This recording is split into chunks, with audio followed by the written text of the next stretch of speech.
आज हम nursing management of peptic ulcer disease इसको हम पढ़ेंगे जी, एंड लिवर सिरोसिस। ये दो डिजीज़ हम कवर करेंगे। इसके शॉर्ट पैथोफिजियोलॉजी, फिर इसके फार्माकोलॉजिकल मैनेजमेंट जो कि बहुत इम्पॉर्टेंट होता है मेडिसिन के हवाले से, एंड सबसे इम्पॉर्टेंट जो है नर्सिंग मैनेजमेंट वही होता है जी। तो वही साइन एंड सिम्टम जनरल चीज़ें होंगे, क्लिनिकल मैनिफेस्टेशन, ये सारे चीज़ें इसमें होंगे जी। सो पेप्टिक अल्सर, सबसे पहले हमें ये जानना चाहिए कि पेप्टिक अल्सर है क्या जी। So erosion in the lining of the stomach or the first part of the small intestine in area called the duodenum. ठीक है जी। अब जब ड्यूडिनम में कोई एरोजन होता है या स्टमक में कोई एरोजन होता है, अब यहाँ पर अगर आप देख लें, ये स्टमक के 3 लेयर है। सबसे अंदर ये वाला जो लेयर होता है इसको म्यूकोजा कहते हैं। इसके ऊपर जो है ये वाला, यानी इससे फिर नीचे यहाँ, ये इसको सब म्यूकोजा कहते हैं।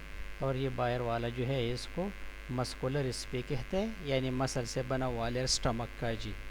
सो इस म्यूकोजा लेयर में जब कोई ज़ख़म बनता है, ठीक है, ये वाला, ठीक है जी, तो इसको गैस्ट्रिक अल्सर कहते हैं।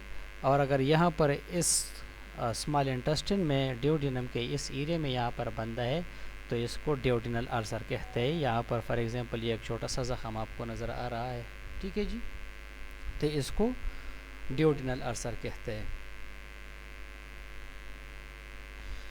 अच्छा, सो एरोजन होता है, ठीक है जी, एक ज़ख़म बनता है। So ulcer damage the mucosa of the alimentary tract, यानी डाइजेस्टिव ट्रैक्ट जो है इसका म्यूकोजा जो है इंटरनल प्रोटेक्टिव जो लेयर होता है, ये वाला प्रोटेक्टिव लेयर, इसका एरोजन होता है, ठीक है जी, ये डैमेज होता है जी। जब ये डैमेज होता है तो इसी को अल्सर कहते हैं। Which extend through the muscularis mucosa into the sub mucosa और डीपर जी, ठीक है जी। ये म्यूकोजा के लेयर को क्रॉस करके सब म्यूकोजा और मसल तक जो है ये ज़ख़म जा सकता है। Ulcer that form in the stomach are called gastric ulcer, ठीक है जी। जब स्टमक के अंदर ये वाला जो अल्सर हुआ इसको गैस्ट्रिक अल्सर कहते हैं। And in the duodenum they are called duodenal ulcer. और जब ड्यूडिनम में, यानी यहाँ पर इस इंटेस्टाइन में ज़ख़म होता है, अल्सर होता है ये वाला, या यहाँ पे चाहे जहाँ पे भी हो ड्यूडिनम में, इसको ड्यूडिनल अल्सर कहते हैं जी। और इन दोनों को इकट्ठा, यानी गैस्ट्रिक अल्सर चाहे ड्यूडिनल अल्सर हो, इनको पेप्टिक अल्सर कहते हैं जी, ठीक है जी, पेप्टिक अल्सर। अच्छा, ये इसका आप जनरली देखें, ये स्टमक है ये वाला, ठीक है जी। इसके ये 3 लेयर हम यहाँ पर ड्रा करते हैं, ठीक है। ये सबसे जो इंटरनल लेयर है ये वाला जहाँ पे खुराक आता है इसको म्यूकोजा कहते हैं। इसके नीचे जो है यहाँ पर ये एक लेयर होता है, इसको सब म्यूकोजा कहते हैं, ठीक है जी। ये वाला फॉर एग्जांपल आप देख लें, ये यहाँ पर खुराक आता है, ये वो वाला जगह है, ठीक है जी। सो ये वाला जो लेयर है पहले वाला, इसको म्यूकोजा लेयर कहते हैं। इस लेयर के नीचे वाला ये जो लेयर है इसको सब म्यूकोजा कहते हैं। और बाहर ये वाला जो मसल वाला लेयर है इसको मस्कुलरिस लेयर कहते हैं जी। अब यहाँ पर जब ज़ख़म होता है म्यूकोजा के इलाके में, ये वाला, ठीक है जी, जहाँ पे हम पानी पीते हैं डायरेक्ट यहाँ पे आता है, खुराक यहाँ पे आता है। अब यहाँ पर फॉर एग्जांपल एक बैक्टीरिया आ गई है, ठीक है जी, पेप्टिक अल्सर काज करने वाली हेलिकोबैक्टर पाइलोरी, एच पाइलोरी जो बैक्टीरिया है, इसकी वजह से यहाँ एरोजन होगा। या एक बंदा बहुत ज़्यादा पेन के लिए जो मेडिसिन यूज़ करते हैं, non steroidal anti inflammatory drug insets, ठीक है जी, फॉर एग्जांपल एस्पिरिन, डाइक्लोफेनिक, तो ये सारी चीज़ें यहाँ पर एरोजन काज करते हैं और इससे फिर अल्सर बनते हैं। पैथोफिजियोलॉजी का सिंपल कुछ यूँ है कि द गैस्ट्रो इंटेस्टिनल या gastroduodenal mucosal integrity is determined bye protective यानी डिफेंसिव एंड डैमेजिव फैक्टर, ठीक है जी। अब प्रोटेक्टिव फैक्टर जो है कौन कौन से है? बाइकार्बोनेट है हमारे बॉडी में, म्यूकस लेयर है सबसे पहले जो स्टमक के म्यूकोजा लेयर जो है ये प्रोटेक्टिव लेयर है। प्रोस्टाग्लैंडिन, प्रोस्टाग्लैंडिन एक हार्मोन है, इसका काम है प्रोटेक्शन ऑफ द स्टमक वाल, ठीक है जी, ये इसको प्रोटेक्ट करता है स्टमक वाल को। एंड म्यूकोजल ब्लड फ्लो, ठीक है जी, म्यूकोजा में जो ब्लड फ्लो है, एंड एपिथेलियल रिन्यूअल, यानी एपिथेलियल मेम्ब्रेन जो है वो रिन्यू होता है, वक्त के साथ साथ नया बनता है, ठीक है जी। तो ये सब इन सब का काम है कि हमारे स्टमक के लेयर्स को प्रोटेक्टिव रखे, महफूज रखे। अब जब बाहर से कोई एच पाइलोरी, हेलिकोबैक्टर पाइलोरी एक बैक्टीरिया का नाम है, बहुत ख़तरनाक बैक्टीरिया है, इससे अल्सर बनते हैं स्टमक में, ड्यूोडेनम में, या इंसेड्स कहते हैं हम, non steroidal anti inflammatory drugs, जिसमें ये बहुत जितने भी पेन किलर है ज़्यादातर इंसेड्स में आते हैं, जैसे एस्पिरिन हो गया, डाइक्लोफेनिक हो गया, ठीक है जी, एसिक्लोफेनिक हो गया वगैरह, ये सारी चीज़ें जो है इंसेड में आते हैं। फिर पेप्सिन जो हार्मोन है, ठीक है जी, वो ज़्यादा हमारे स्टमक में अगर ज़्यादा वो फिर बनता है, बाइल एसिड जो है वो ज़्यादा बनता है, एंड स्मोकिंग एंड अल्कोहल, सबसे ज़्यादा स्मोकिंग और अल्कोहल, ठीक है जी, और ख़ासकर इंसेड, ये मेडिसिन, ठीक है जी। एंड इन्फेक्शियस एजेंट में हेलिकोबैक्टर पाइलोरी, इससे ये बहुत ज़्यादा जो है स्टमक एरोजन या ड्यूोडेनल एरोजन होता है। ये एग्रेसिव फैक्टर है, ये सब जाके म्यूकोजा डैमेज करता है, और जब म्यूकोजा डैमेज होती है, ठीक है जी, म्यूकोजा, तो इसके बाद इसका एरोजन होता है यहाँ पर, ठीक है जी, इस तरह एरोजन होता है तो नीचे जाके इन्फेक्शन बनता है, यहाँ पर ये ज़ख़म बन गया, इस तरह ज़ख़म बनता है, ठीक है जी। ये इसका थोड़ा फिजियोलॉजी है, और ये स्टमक अल्सर है। सो बेसिक आप लोगों को ये क्लियर ये होता है, मेन चीज़ है इसमें मेडिसिन, और इसमें फिर जाके आगे फार्माकोलॉजिकल ट्रीटमेंट होते हैं। ये एक आप अगर देखें तो एंडोस्कोपी से यहाँ पर आपको अल्सर नज़र आएगा, एंडोस्कोपी जब स्टमक के करते तो ये एक अल्सर नज़र आता है यहाँ पे, अगर है तो, ठीक है जी, कहाँ पे भी हो सकते हैं, यहाँ पर कहीं भी हो सकते हैं। अच्छा जी, सो ये अल्सर, इसको अल्सर कहते हैं, ज़ख़म, simple. Factor in the development of peptic ulcer, कौन कौन से फैक्टर है जिसकी वजह से पेप्टिक अल्सर काज होते हैं जी। Factor for the development of peptic ulcer include, सबसे पहले एच पाइलोरी, बहुत ज़्यादा आजकल ये बहुत ज़्यादा है, ठीक है जी, हेलिकोबैक्टर पाइलोरी एक बैक्टीरिया है। So research shows that most ulcers develop as a result of infection with bacterium called Helicobacter pylori. So the bacterium produces substances that weaken the stomach protective mucus. ये bacteria इस तरह के substance बनाते हैं stomach में जाके, जो कि स्टमक के जो प्रोटेक्टिव वाल है इसको कमज़ोर बनाता है जी, and make it more susceptible to damaging effect of acid and pepsin. अब ये भी कमज़ोर बनता है तो ऑलरेडी स्टमक में आपको पता है पेप्सिन है, ठीक है जी, पेप्सिन जाके प्रोटीन का मेटाबॉलिज्म जो करते हैं, और एसिड है स्टमक में, ठीक है जी, HCl होता है ना, हाइड्रोक्लोरिक एसिड स्टमक में, तो ये जाके फिर म्यूकोजा लेयर जब क्रॉस करता है तो अंदर के लेयर्स जो है वो प्रोन होते हैं, कमज़ोर होते हैं इन चीज़ों के ख़िलाफ़, तो उसमें फिर ज़ख़म बनता है, and as well as produce more acid, ठीक है जी। और इस बैक्टीरिया की वजह से एसिडिटी भी बहुत ज़्यादा होती है, तो ज़्यादा एसिड से भी एरोजन ऑफ द म्यूकोजा वाल होता है जी। अच्छा, इसके बाद smoking. So studies show smoking increases the chances of getting an ulcer.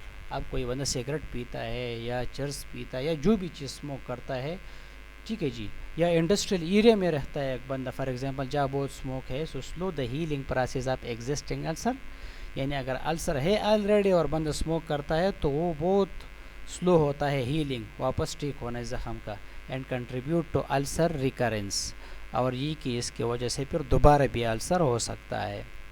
Caffeine है, जैसे चाय वगैरह में बहुत ज़्यादा होता है, कॉफ़ी वगैरह, so caffeine seems to stimulate acid secretion.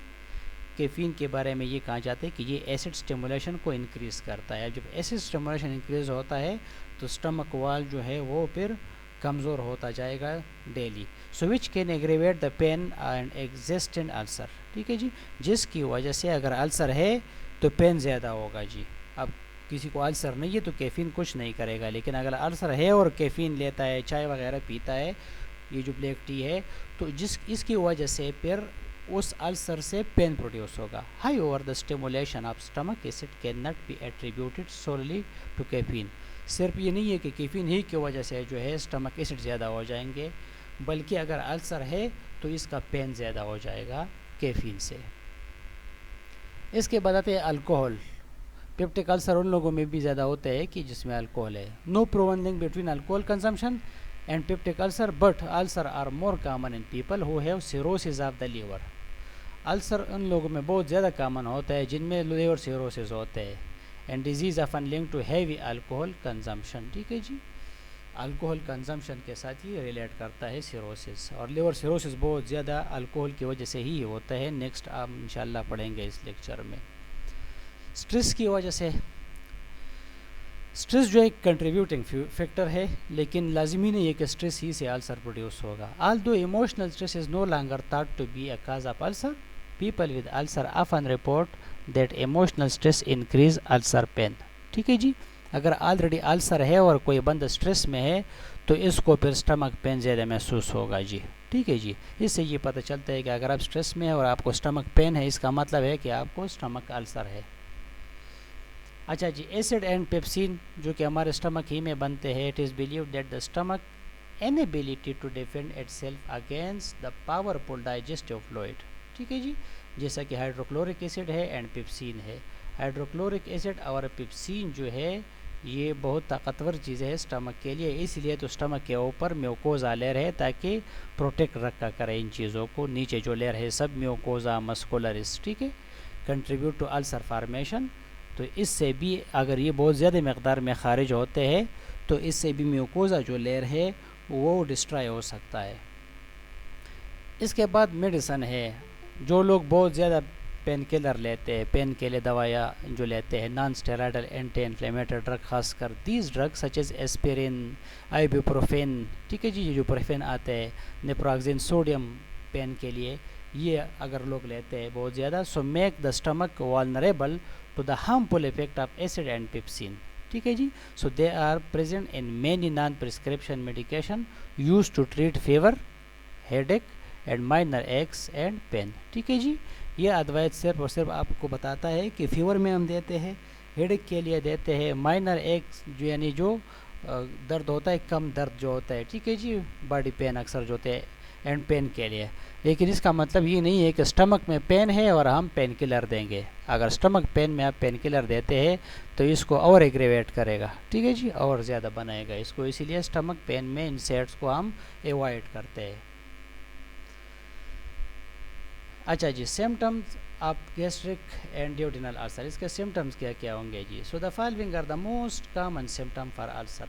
ये ऑलरेडी आपको पता भी है कि अल्सर जब होता है तो बंदों को क्या क्या जो है वो कंप्लेन होता है पेशेंट का। हाई और ईच इंडिविजुअल में एक्सपीरियंस सिम्टम डिफरेंटली इसलिए कि बाद लोगों का ज़ख़म बहुत कम होगा तो इतना ज़्यादा सिम्टम नहीं होंगे, बाद लोग के थोड़ा इंटरमीडिएट होंगे, बाद लोग के बहुत ज़्यादा होता है अल्सर, ठीक है जी, यहाँ तक कि फिर जाके जो है वो स्टमक कैंसर की तरफ भी अक्सर चीज़ें जा सकते हैं। ठीक है जी, तो डिपेंड करता है कि कितना है अल्सर। ठीक है, बिल्चिंग फीलिंग होता है, ठीक है जी, स्टमक जो है वही आपको नाज़िया एंड वॉमिटिंग जैसा फीलिंग फिर आता है जिसकी वजह से, ठीक है जी, जैसे नाज़िया यानी वॉमिटिंग जो है इससे पहले जो बंदा फील करता है, महसूस करता है नाज़िया एंड वॉमिटिंग, ठीक है जी। इसके बाद पुअर एपेटाइट यानी खुराक खाना खाने को दिल नहीं करता, ठीक है जी, क्योंकि हर वक्त पानी आता है मुंह में, ठीक है जी, स्टमक बड़ा सा रहता है, दर्द होता है।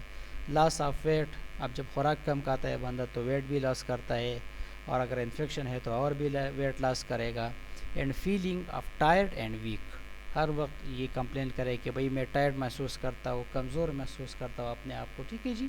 सो ये जनरल साइन एंड सिम्टम है। इसके अलावा जो है गैस्ट्रोएसोफेजियल रिफ्लक्स टाइप चीज़ें भी होते हैं, यानी मुंह में पानी भी आता है, ठीक है जी, ये सारी चीज़ें आपको पेशेंट कंप्लेन करके बताता है, तो ये इसके सिम्टम्स है। कॉम्प्लिकेशन ये है कि अगर ये स्टमक में फॉर एग्जांपल ये स्टमक है, फॉर एग्जांपल ये स्टमक है, ठीक है, अब यहाँ पर जो है एक ज़ख़म जब बन जाता है तो वक्त के साथ वो ज़्यादा हो जाता है, ज़्यादा हो जाता है, ज़्यादा हो जाता है, यहाँ तक कि यहाँ पर जो आर्टरीज़ गए हैं और वेन्स गए हैं यहाँ तक पहुँच जाते हैं, तो यहाँ से फिर ब्लीडिंग शुरू हो जाते हैं, ठीक है जी। तो ये ब्लीडिंग जो है फिर आपको फेसिस में भी नज़र आता है, ठीक है जी, और अक्सर पेशेंट जब वोमिटिंग करता है तो इसमें भी बाहर आता है, ठीक है जी। सो फिर एंडोस्कोपी इसका वायद हाल है, एंडोस्कोपी से ही आप कंफर्म कर सकते हो कि स्टमक में है अल्सर कि ड्यूडेनम में है, ठीक है। परफोरेशन यानी स्टमक जो है बिल्कुल परफोरेट, इसमें सुराख हो सकता है यहाँ से लेकर यहाँ तक, इस तरह परफोरेट होता है, ठीक है जी। ये वाला जो ईयर है फॉर एग्जांपल, ये बिल्कुल अंदर और बाहर जो है ये वाला दीवार ख़त्म हो जाता है, परफोरेट हो जाता है। नर्विंग एंड ऑब्स्ट्रक्शन भी हो सकता है, ठीक है जी। फॉर एग्जांपल अगर ड्यूडेनल अल्सर है यहाँ पर बड़ा हो गया है इस तरह, तो नर्विंग भी काज करेगा, ड्यूडेनम का ऑब्स्ट्रक्शन भी काज कर सकता है। तो ये कॉम्प्लिकेशन है इसका, ठीक है जी। डायग्नोसिस हमें कैसे पता चलेगा, इसके लिए एंडोस्कोपी करते हैं, ठीक है जी। ब्लड टेस्ट भी करते हैं, इससे आप एच पाइलोरी यानी हेलिकोबैक्टर पाइलोरी वो कंफर्म करते हैं। एक और टेस्ट है यूरिया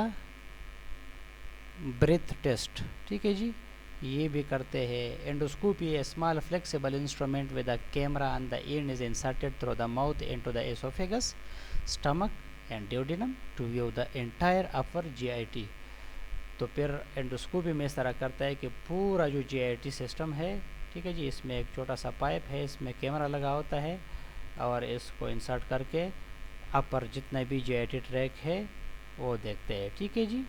और फिर लोअर जीआईटी ट्रैक के लिए फिर वो कोलोनोस्कोपी करते हैं, कोलन से करते हैं और जी माउथ से करते हैं जी। तो यहाँ पर ये सारा इलाका देखते हैं कि यहाँ पर ज़ख़म वगैरह तो नहीं है, इसको एंडोस्कोपी कहते हैं। अच्छा जी, ट्रीटमेंट इसके लिए कौन कौन सा है जी, कौन कौन से ट्रीटमेंट हम करेंगे। लाइफस्टाइल चेंज इसके लिए बहुत इंपॉर्टेंट चीज़ है। अगर कम अल्सर है तो लाइफस्टाइल के साथ बहुत जल्द ठीक होता है। In the past physician advise people with ulcer to avoid spicy, fatty और एसिडिक फूड। ये जो स्पाइसी फूड है, फास्ट फूड आजकल ये बर्गर वगैरह, ठीक है जी, शवारमा, इस तरह की चीज़ें जो है। फैटी फूड जिसमें फैट्स बहुत ज़्यादा होते हैं। एसिडिक फूड जो है जैसे लीमन हो गया, नींबू जिसको कहते हैं, ठीक है जी, ऑरेंज वगैरह, तो ये सारी चीज़ें हैं स्टमक के लिए ठीक नहीं है।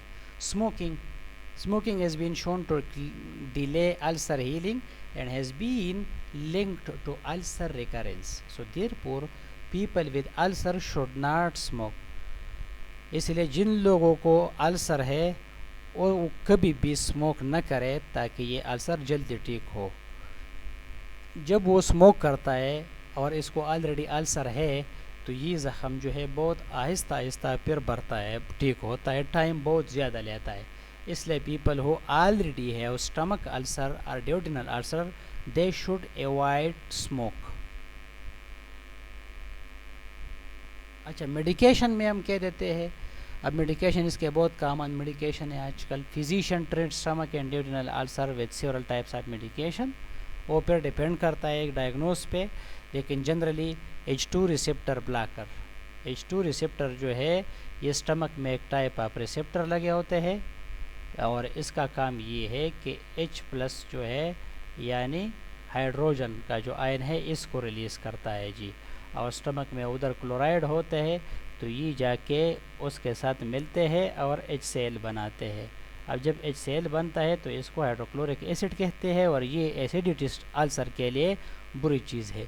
इसलिए हम इस रिसेप्टर को ब्लॉक करते हैं, H2 रिसेप्टर को, तो ये ज़्यादा रिलीज़ नहीं हो जाएंगे, ठीक है जी।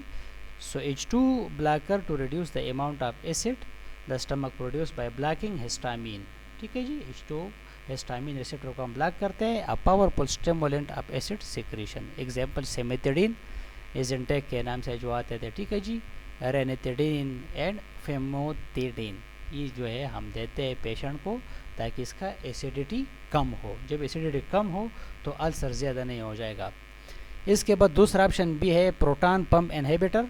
आजकल ये बहुत ज़्यादा यूज़ होता है, ये इफ़ेक्टिव भी है क्योंकि इसके साइड इफ़ेक्ट बहुत ज़्यादा है H2 ब्लॉकर के, तो इसलिए बहुत कम आपको नज़र आते हैं। आजकल PPI बहुत ज़्यादा नज़र आते हैं। ओमेप्राजोल, एसोमेप्राजोल, ठीक है, इसमें एसोमेप्राजोल भी है, आप लोगों ने देखे होंगे। पेंटाप्राजोल भी इसमें आता है, ठीक है जी, पेंटाप्राजोल। और आजकल जो नया है डेक्सलेंजोप्राजोल, ठीक है जी, ये प्राजोल जितने भी है, ओमेप्राजोल, एसोमेप्राजोल, पेंटोप्राजोल, डेक्सलेंजोप्राजोल, इन सब का काम क्या है, ये प्रोटॉन पंप जो है इसको इनहिबिटर करता है। इनहिबिट करता है प्रोटॉन पंप को, ठीक है जी। जब प्रोटॉन पंप इनहिबिट होता है, ठीक है, तो HCl कम बनेंगे। So the final step of acid secretion, इसको ये स्टॉप करता है। फॉर एग्जांपल ओमेप्राजोल, तो या तो हम सेमिथिडीन, रेनिथिडीन, फेमिथिडीन में से कोई चीज़ देंगे, और या ओमेप्राजोल, पेंटोप्राजोल, डेक्सलेंसोप्राजोल, ये वाली चीज़ें हम देते हैं पेशेंट को। अच्छा जी, इसके बाद म्यूकोजल प्रोटेक्टिव एजेंट्स हम देते हैं, यानी जो स्टमक है इसका जो म्यूकोजल लेयर है इसको प्रोटेक्ट करे, ठीक है जी। जैसे फॉर एग्जांपल अगर यहाँ पर थोड़ा ज़ख़म बना हुआ है तो सुक्रलफेट हम देते हैं जी, ये प्रोटेक्टिव एजेंट है। सुक्रलफेट जब हम देते हैं, अल्सानिक के नाम से मेरे ख्याल में आते हैं, ठीक है जी, एक सिरप है। सो ये आके यहाँ पर एक चिलेट सा बनाता है जी, ठीक है जी, यहाँ पर बिल्कुल डेंस होके चिलेट सा बनाता है, तो इस जगह को हाइड करते हैं जी। अब जो भी कान आप कहते हो, इसके ख़िलाफ़ जो सेल रिलीज़ होता है वो आके यहाँ पर आएगा, इसके साथ अटैच होगा सुक्रलफेट के साथ, और नीचे जाके ज़ख़म में नहीं जाएगा जी। तो इसलिए ये प्रोटेक्टिव एजेंट इसको कहते हैं। So to shield the stomach mucus lining from the damage of acid but do not inhibit the release of acid, ठीक है। Example bismuth subsalicylate and sucralfate, ये आते हैं सिरप फॉर्म में, आते हैं शरबत के फॉर्म में, ठीक है। व्हेन ट्रीटिंग एच पाइलोरी, जब एच पाइलोरी कन्फर्म हो जाता है और इसका हमने इलाज करना है, this medication are often use in combination with antibiotic. अगर एच पाइलोरी है तो इसमें फिर हम PPI भी देते हैं और एंटीबायोटिक भी देते हैं, ठीक है जी। एंटीबायोटिक में आपको पता है एमॉक्सिसिलिन, ठीक है, और क्लेरिथ्रोमाइसिन, ये मिला के amoxicillin 1 gram in BD, clarithromycin 500 milligram in BD, and PPI में से फॉर एग्जांपल जो भी आप लेते हैं, फॉर एग्जांपल आप लेते हैं एसोमेप्राजोल 20 मिलीग्राम BD, ठीक है जी। ये एक पूरा प्रोटोकॉल होता है फिर एच पाइलोरी के लिए। अच्छा जी, यहाँ पर दिया भी है एच पाइलोरी थेरेपी क्या है, ट्रिपल थेरेपी। ट्रिपल थेरेपी में ये है कि प्रोटॉन पंप इनहिबिटर यानी ओमेप्राजोल, एसोमेप्राजोल, ठीक है जी, जो भी है वहाँ से सेलेक्ट करते हैं, और आजकल खासकर डेक्सलेंसोप्राजोल मैंने जैसे आपको कहा 30 मिलीग्राम BD देते हैं एच पाइलोरी की सूरत में। क्लेरिथ्रोमाइसिन, क्लेरिसिड वगैरह 500 मिलीग्राम BD में, ठीक है जी।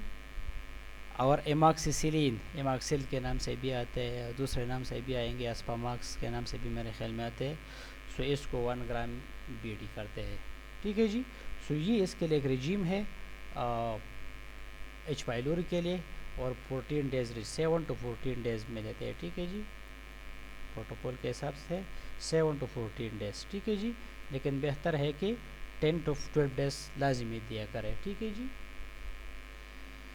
अच्छा जी, अब मेन जो चीज़ है नर्सिंग डायग्नोसिस में, सो पेन होता है पेशेंट में जब इसको अल्सर होता है, क्या होता है, to the wound in the stomach primary to HCl secretion, क्योंकि इसका ऑलरेडी वाउंड है और उस HCl जब सिक्रीट होता है तो उसके ज़ख़म में जाते हैं। अब तेज़ाब जब ज़ख़म पे गिर जाते हैं तो दर्द तो करेगा जी, इसलिए पेशेंट को पेन हो रहा है। वॉमिटिंग हो रहा है related to indigestion of food. Vomiting इसलिए होता है कि पेशेंट जब खुराक खाते हैं तो सही तरीके से हज़म नहीं होता, ठीक है जी। जब नहीं होता तो स्टमक में जब देर के लिए खुराक पड़ा होता है, बहुत देर के लिए, तो फिर वॉमिटिंग जैसे फीलिंग आते हैं, नाज़िया वगैरह। And loss of appetite related to ulceration of stomach. Loss of appetite इसलिए होता है क्योंकि पेशेंट में ऑलरेडी अल्सर है, इसलिए खाना खाने को दिल नहीं करता।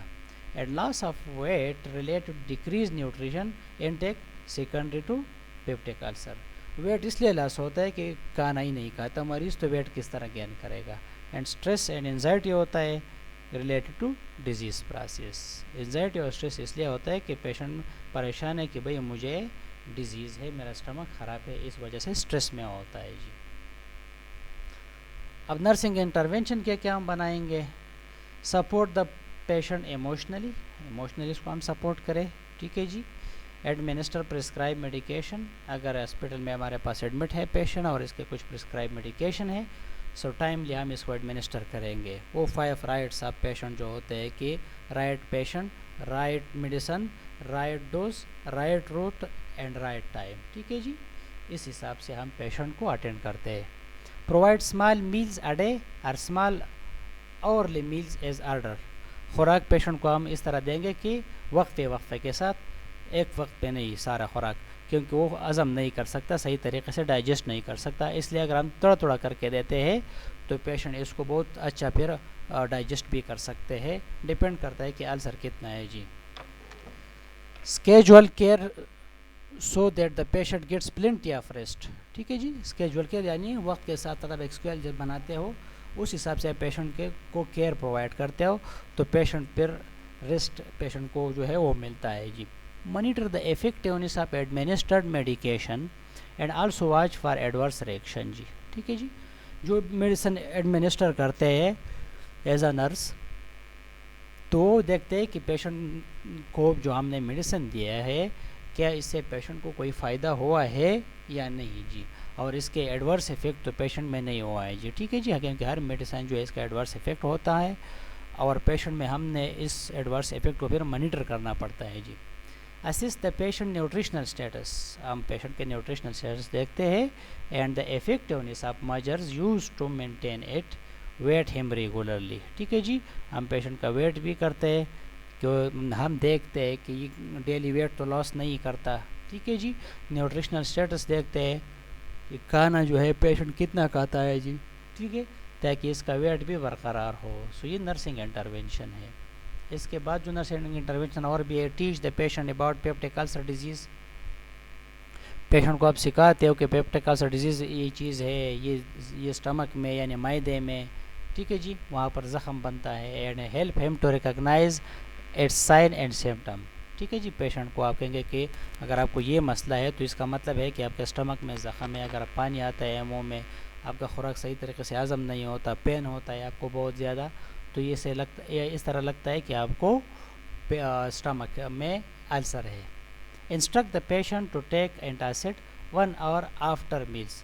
एंटासिड यानी वो मेडिसन जो तेज़ाबियत को ख़त्म करता है। ठीक है जी, जैसे मेनासिड वगैरह के नाम से आता है, ये सारे चीज़ें जो है ये आप 1 आवर आफ्टर द मील आप ले लें ताकि आपका एसिडिटी ज़्यादा ना हो। Warn the patient to avoid aspirin containing drugs because they irritate gastric. ठीक है जी, आप पेशेंट को बताते हो कि एस्पिरिन या आइबुप्रोफेन यानी ब्रोफेन जो आता है, ठीक है जी, आप इस तरह के मेडिसिन नहीं खाया करेंगे दर्द के लिए, क्योंकि इससे और भी ख़राब हो जाता है stomach.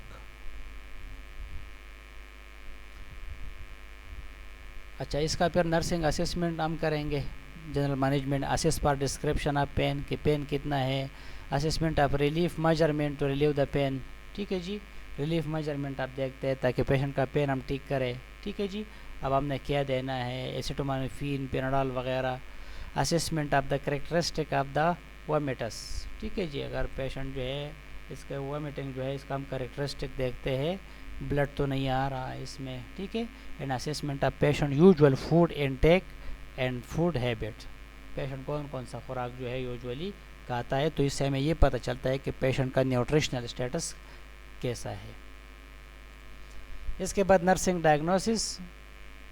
Acute pain related to the effect of gastric acid secretion on damage tissue. Acute pain है इसीलिए है क्योंकि गैस्ट्रिक एसिड सिक्रीशन हो रहा है और डैमेज टिश्यू के साथ वो लगता है, तो इसलिए पेन प्रोड्यूस होता है। Anxiety related to acute illness है, तो इसीलिए तो एंजाइटी तो होगी पेशेंट को। इम्बैलेंस न्यूट्रिशन इसलिए क्योंकि चेंज इन डाइट इसलिए चेंज है क्योंकि स्टमक अल्सर है। Deficient knowledge about prevention of symptom and management of the condition. बाद लोगों के पास नॉलेज नहीं होता कि किस तरह हम इस मरज़ को जो है कंट्रोल करें, कौन सी चीज़ें इसमें खाना चाहिए, कौन सी चीज़ें इसमें नहीं खाना चाहिए। इसके बाद नर्सिंग केयर प्लानिंग एंड गोल ये कि the goal for the patient may भी इंक्लूड रिलीफ ऑफ पेन, ताकि पेशेंट से पेन रिलीफ हो, रिड्यूस एंजाइटी कम हो पेशेंट का, मेंटेनेंस ऑफ न्यूट्रिशनल रिक्वायरमेंट वो पूरा हो पेशेंट को, knowledge about the management and prevention of ulcer recurrence. ठीक है जी, ये नॉलेज जो है पेशेंट को हम देंगे एंड एब्सेंस ऑफ कॉम्प्लिकेशन, और हम कोशिश करेंगे कि पेशेंट का अल्सर ठीक हो जाए। अच्छा जी, ये नर्सिंग इंटरवेंशन में फिर आप एडमिनिस्टर प्रिस्क्राइब मेडिकेशन, जितने भी प्रिस्क्राइब मेडिकेशन है वो आप प्रिस्क्राइब करते हो, एडमिनिस्टर करते हो। एस्पिरिन, ठीक है, इसको अवॉइड करते हैं, which is an anticoagulant and food and beverage that contain acid enhancing caffeine. और इस तरह खुराक जो है और इस तरह जूस वगैरह जो होते हैं, ठीक है जी, बेवरेजेस जो है, ड्रिंक्स जैसे टी, कॉफ़ी, चॉकलेट, इस तरह की चीज़ों को अवॉइड करना पड़ेगा क्योंकि इससे एसिड सिक्रीशन ज़्यादा होते हैं। Encourage patient to eat regularly spaced meal in a relaxed atmosphere, obtain regular weight and encourage dietary modification। Patient को आप बताते हो कि आप वक्त के साथ साथ थोड़ा थोड़ा खाया करें, ठीक है, रेगुलर जो है आप अपना वेट इसको भी आप कम किया करें, यानी बीमा या नॉर्मल हो आपका। एंड इनकरेज डाइटरी मॉडिफिकेशन, ये है कि आपने बहुत फैटी खुराक नहीं खाना है, बहुत इस तरह खुराक जिसमें एसिड ज़्यादा हो वो नहीं खाना है आपने, ठीक है जी।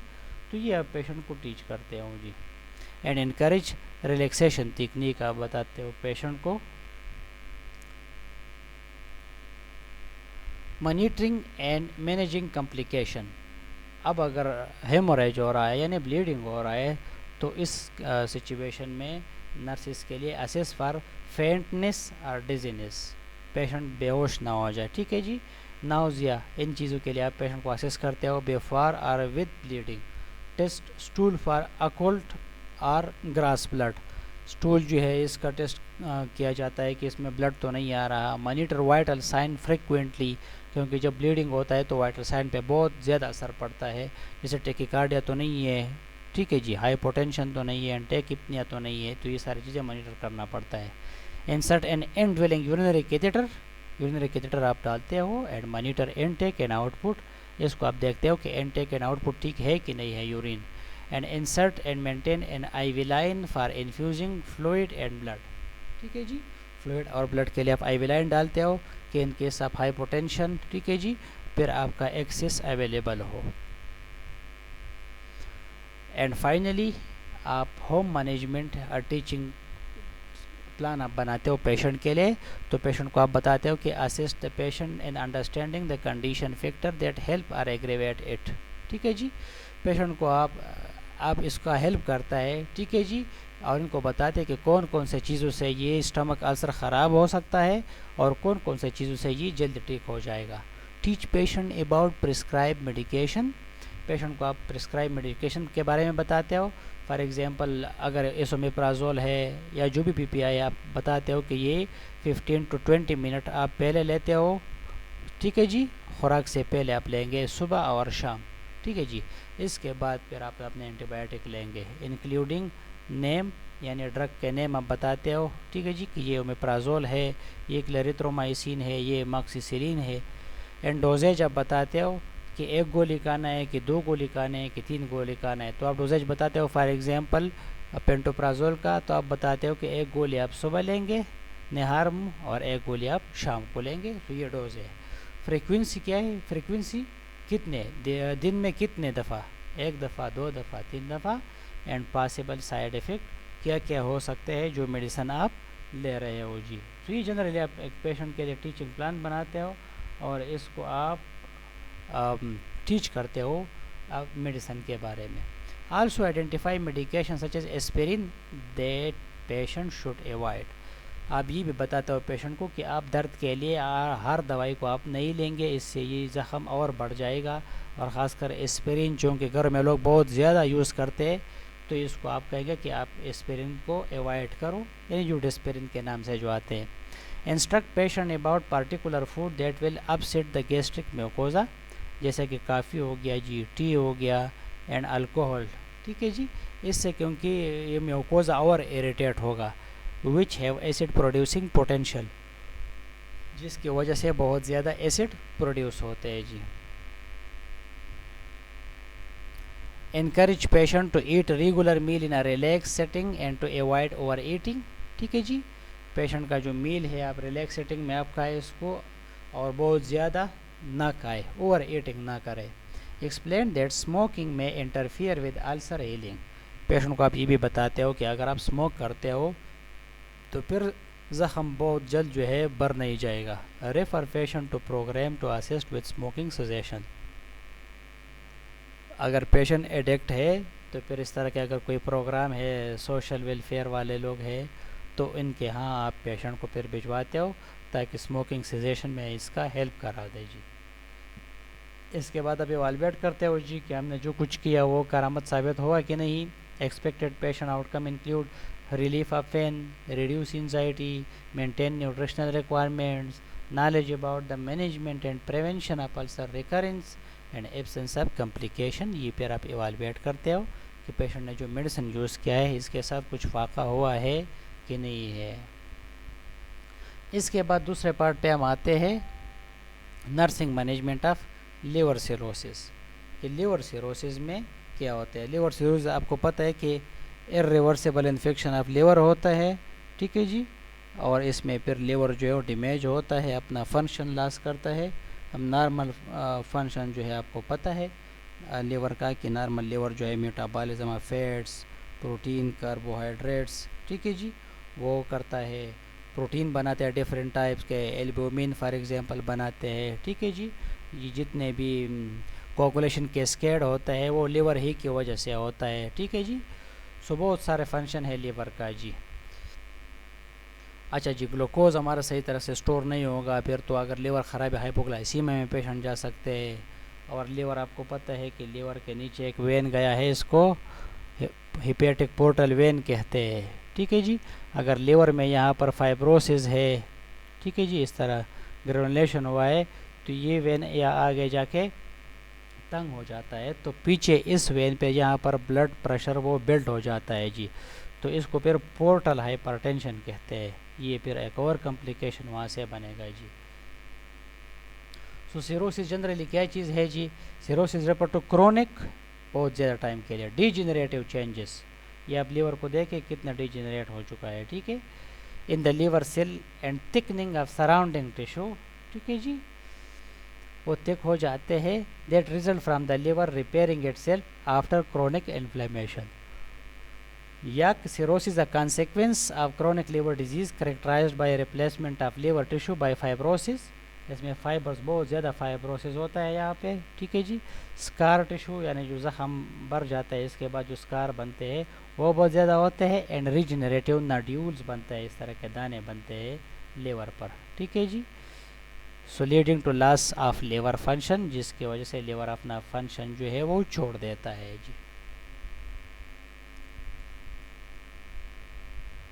Liver is responsible for so many function। Complication of cirrhosis can be significant, include hypoglycemia हो सकता है, clotting disorder, फिर bleeding होगा पेशेंट से, jaundice हो सकता है, ठीक है जी, क्योंकि अब जो मैकेनिज़्म था वो ब्लड का वो पूरा कंप्लीट नहीं होगा।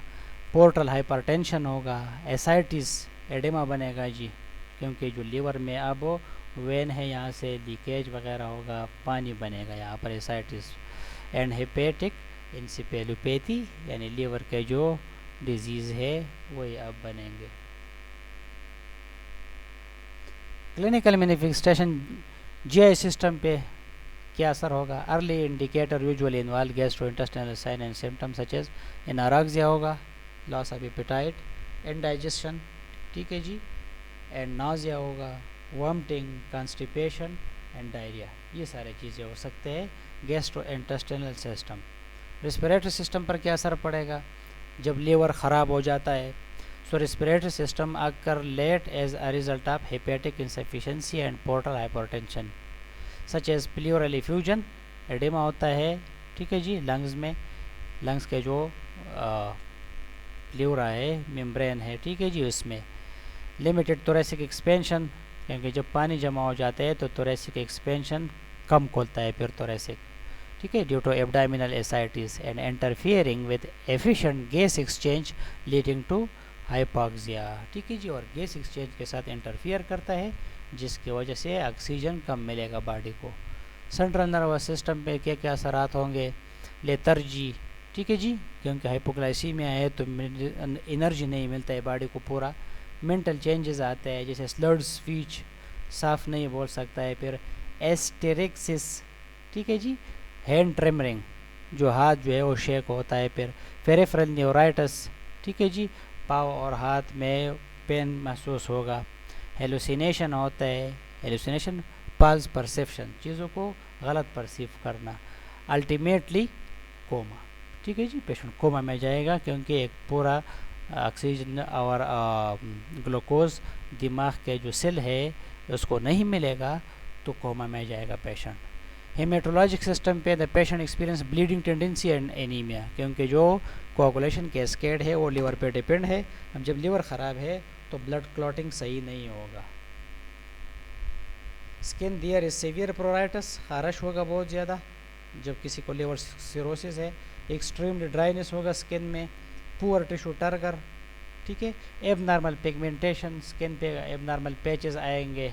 ठीक है जी, जैसे स्पाइडर टाइप इंज्यूमास, स्पाइडर जैसे इस तरह के निशानात बनते हैं, इसको स्पाइडर इंज्यूमास कहते हैं। ठीक है जी, अच्छा स्पाइडर इंज्यूमा, हाँ यहाँ पर लिखा है। पाल्मर एरेथिमा, ठीक है जी, पाम जो है उसका बहुत सुर्ख हो जाना एंड पॉसिबली जायंटनेस भी हो सकता है। हेपेटिक में तो सिरोसिस काज जायंटनेस, लीवर में खुद अंदर जी जायंटनेस काज करेगा। एसाइटिस, पानी भर जाएगा। हेपेटोमेगाली, लीवर का साइज़ बढ़ जाएगा।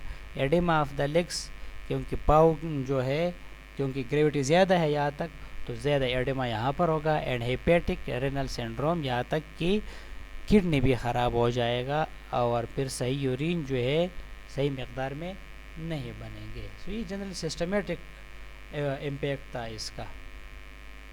अब काजेज़ इसके क्या है? Excessive alcohol consumption. ठीक है जी, बहुत ज़्यादा अल्कोहल जो है वो इसके काजेज़ है सबसे पहले। इसके बाद अगर कोई इंजरी होता है, कोई एक्सीडेंट खुदा न ख्वास्ता कोई करता है, ठीक है जी, जिससे जो बाइलरी सिरोसिस होता है, लीवर को ज़ख़म लगता है और फिर बढ़ जाता है वक्त के साथ साथ। हेपेटाइटिस इन्फेक्शन होता है, ठीक है जी, हेपेटाइटिस बी, हेपेटाइटिस सी, ठीक है जी, सी और बी से बहुत ज़्यादा सिरोसिस की तरफ जाते हैं। फिर other disease such as haemochromatosis, ठीक है जी, काजेस पिगमेंट सिरोसिस। ठीक है जी, ये ब्लड का एक डिजीज़ है हीमोक्रोमेटोसिस, जिसकी वजह से फिर पिगमेंट का वो काज होते हैं। ठीक है जी, राइट साइड हार्ट फेलियर, यानी लेफ़्ट वेंट्रिकल जो है वो सही काम नहीं करता। ठीक है जी, इसकी वजह से भी हो सकता है लिवर सिरोसिस। कार्डियक सिरोसिस को भी कहता है। Rare kind of cirrhosis is caused by right sided heart failure जब। ठीक है जी, डायग्नोसिस में तो सिंपल लेफ़्ट फाइंडिंग सबसे पहले करते हैं कि AST, इसको LFTs कहते हैं नॉर्मली, आपको पता है। ठीक है, लीवर फंक्शन टेस्ट कि इम्यूनो ट्रांसफेरेज कितना है। Immuno transferase are moderately elevated with AST greater than ALT। ठीक है जी, however normal immuno transferase do not preclude cirrhosis. ठीक है जी, आमतौर पर इससे पता नहीं चलता है, इसके लिए और भी बहुत ज़्यादा टेस्ट है वो भी करते हैं, फिर सिटी स्कैन भी करते हैं जी के। ठीक है, alkaline phosphatase, ALT alkaline phosphatase, ठीक है जी, amino transferase AST, so usually slightly elevated. Bilirubin अगर देखते हैं तो में एलिवेट एज सिरोसिस प्रोग्रेस, जब सिरोसिस ज़्यादा हो जाता है तो ये भी एलिवेट होता है। एल्बुमिन बहुत इंपॉर्टेंट प्रोटीन है। Level fall as the synthetic function of the liver decline with worsening cirrhosis. Albumin का काम है कि जितने भी फ्लूइड्स है बॉडी में अपने कंपार्टमेंट में रखते हैं, खासकर जो ब्लड प्लाज्मा है इसको कंपार्टमेंट में रखता है, यानी वेन और आर्टरीज के अंदर रखता है ये, ताकि बाहर एडेमा ना हो। ठीक है जी, अब जब लिवर ख़राब हो जाता है तो एल्बुमिन का प्रोडक्शन कम हो जाता है। इसका पैथोफिजियोलॉजी ये है कि द इंक्रीज और alter synthesis of collagen and connective tissue और basement membrane component of extracellular matrix is implicated in the development of hepatic fibrosis and thus in the pathogen of cirrhosis. यानी जो fibres है, normal collagen जो है, इसका formation Altered होता है, change होता है। ठीक है जी, बहुत ज़्यादा जो है यहाँ पर नोड्यूल्स वगैरह, ग्रेन्यूल्स वगैरह निकल जाते हैं इस तरह।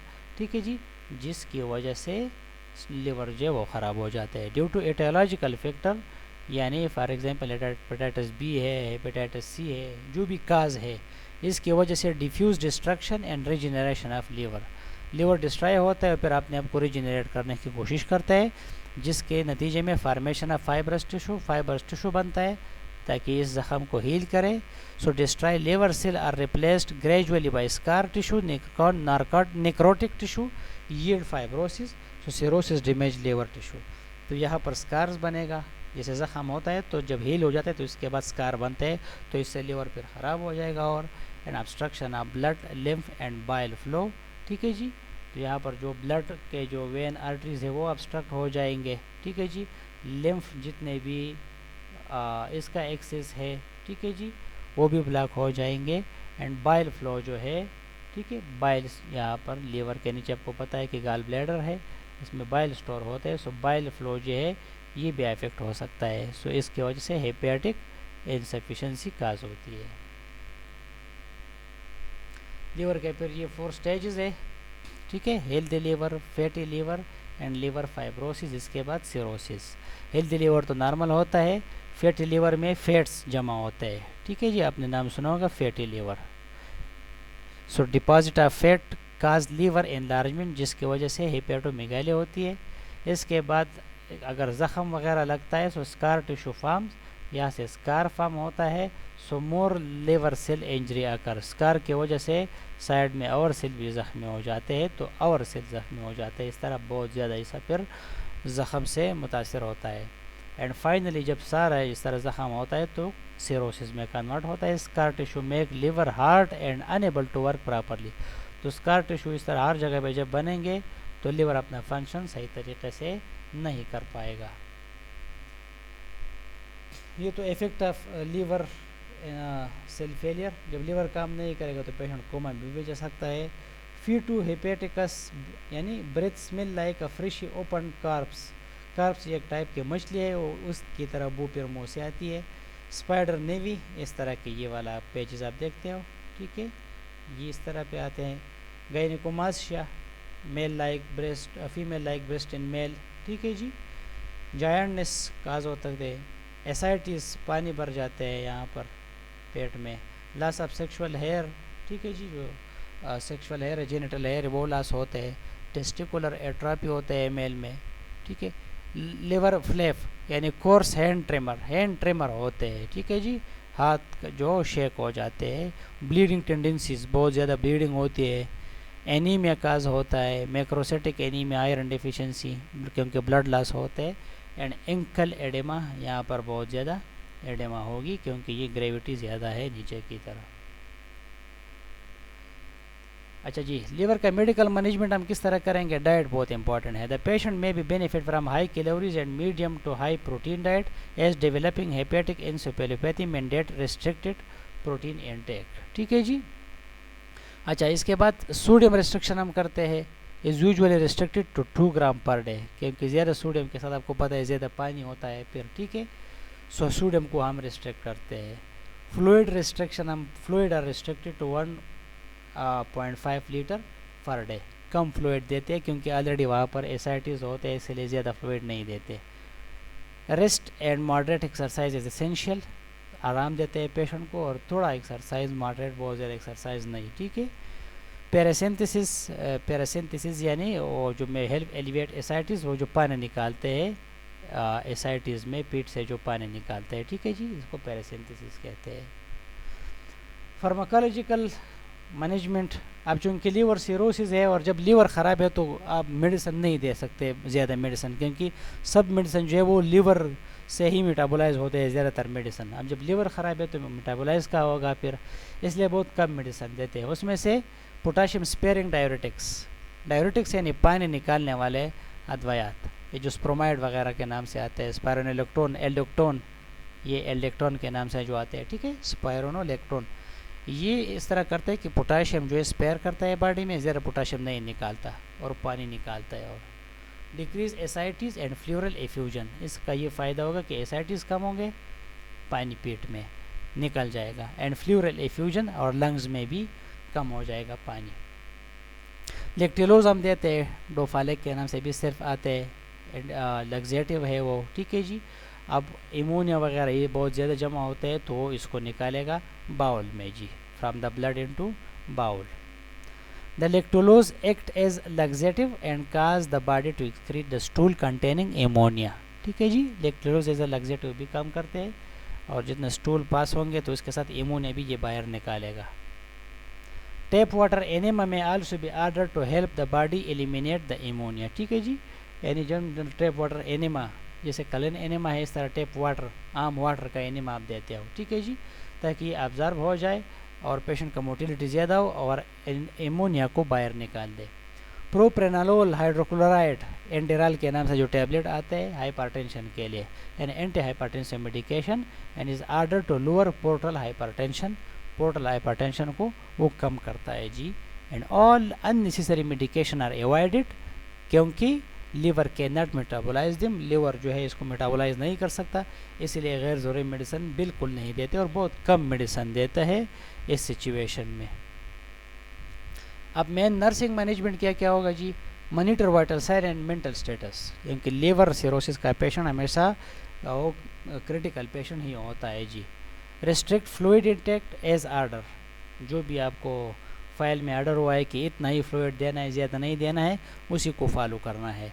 Accurately record input and output, patient का इनपुट और आउटपुट सही रिकॉर्ड करे ताकि फंक्शन ऑफ द लीवर का पता चल सके। Weight client daily and measures abdominal girth, abdominal girth को मेजर करें डेली, अगर ज़्यादा होता है तो मतलब ये है कि यहाँ पर एसाइटिस है, पानी जमा हो गया है, ठीक है जी। और क्लाइंट को आप डेली जो है वेट करते हो कि वेट लॉस तो नहीं कर रहा आपका client. Provide low sodium low protein diet, turn client every 2 hours and monitor for redness and skin breakdown. Redness और स्किन ब्रेकडाउन के लिए आप मॉनिटर करते हो, कहीं ऐसा ना हो कि पेशेंट को बेड सोर हो या जो अल्सर है बेड अल्सर, ठीक है जी। असिस्ट विद और provide frequent oral hygiene, patient का मुंह साफ रखने में आप इसके साथ हेल्प करते हो। अब नर्सिंग डायग्नोसिस फॉर एग्जांपल आप एक कि disturb thought process related to elevated serum ammonia level and hepatic coma. अब इसके लिए प्लानिंग क्या है?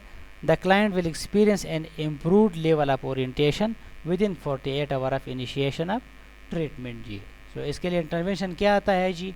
अब जब एमोनिया ज़्यादा हो गया है तो क्या इंटरवेंशन होगा? Administer tap water enema and lactulose as ordered by the doctor to eliminate ammonia rich stool. An NG tube may be placed to give lactulose if the client is comatose. अगर client comatose है तो इंज tube डाल के उसी में ये syrup डालते हैं। मॉनिटर एमोनिया लेवल, वो फिर ब्लड से भी पता चलता है एमोनिया लेवल का कि कम हुआ है कि नहीं। Elevate bed rails to prevent injury, bed rail जो है साइड पे उसको आप एलिवेट करते हैं, कैसा ना हो पेशेंट गिर जाए। एज कोमा लेसन, जैसे कोमा कम होती है। रीओरिएंट क्लाइंट फ्रिक्वेंटली, आप क्लाइंट को दोबारा जो है रीओरिएंट करते हो, ठीक है जी।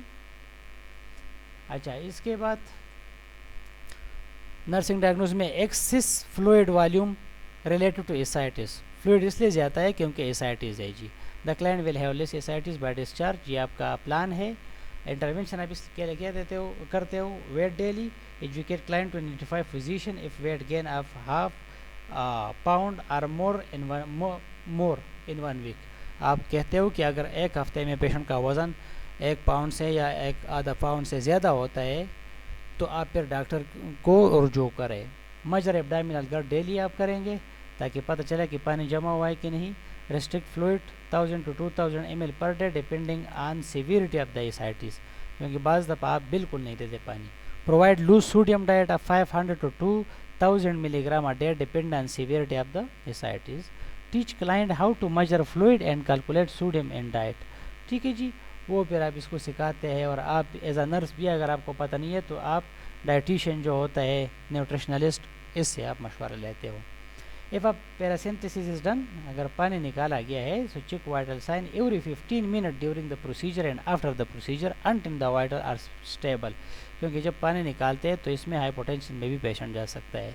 So the amount of fluid removed from the abdomen is measured and sent to the laboratory, ठीक है जी। फ्लूइड जो है वो फिर लेबॉर्ट्री में भिजवाते हैं, वहाँ से इन्वेस्टिगेशन करते हैं जी। इस तरह risk for impaired skin integrity related to accumulation of bile salt in skin, poor skin turgor, ascites and oedema, बहुत ज़्यादा जो डायग्नोसिस है वो बनते हैं। अच्छा जी, इम्बैलेंस न्यूट्रिशन, ये इंपॉर्टेंट है diagnose. Less than body requirement related to inadequate diet, anorexia और वोमिटिंग, इसलिए इनएडुकेट है क्योंकि पेशेंट को तो एनारेक्सिया है, ठीक है जी। इनएडुकेट डाइट सही नहीं मिल रहा, अगर आप देते हो तो वोमिटिंग करता है क्योंकि सिरोसिस है। आपका प्लान इसलिए ये है कि the client will eat balance diet of 1500 calories a day, ठीक है जी। इंटरवेंशन आप ये करते हो कि after small high calorie meal frequently, after small high calorie meal frequently, वक्फे से आप खुराक देते हो। Offer high nutrient supplement if client is unable to maintain adequate caloric intake, assist and encourage client to eat। फिर एक nutritionist आता है, इसके लिए पूरा डाइट प्लान बनाते हैं, उसी को फिर आप फॉलो करते हो। Provide frequent oral hygiene, frequent oral hygiene को हम प्रोवाइड करते हैं।